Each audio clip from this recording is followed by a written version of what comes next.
So I'm here at the top end with Josephine Smith, who is our winner of race number 2, taking home the Wally. Now, on your way here in race number 1, you managed to beat James in the semifinal, correct? But didn't quite do it in the final round. And then now this time you managed to beat James in the final round to take the Wally. So, how do you feel about that? It feels pretty good because for the first race I was like, oh shoot, I missed out on a Wally, but for the second race it felt really good to be like, yes.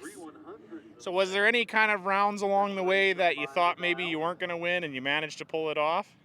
There was one round, I'm not sure who I was racing, but I got a really bad light because I felt myself starting to go and I was like, no, Jose, if you go right now, you're going to be red.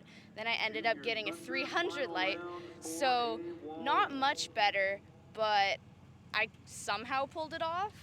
Hey, that's all that matters at the end of the day. You're the one standing here with the trophy. So, your brother's kind of trying to sneak in here on your top end interview, but is there anybody that you would like to thank? I'd like to thank my dad for driving me here today, and obviously for the truck because he put a lot of time into it.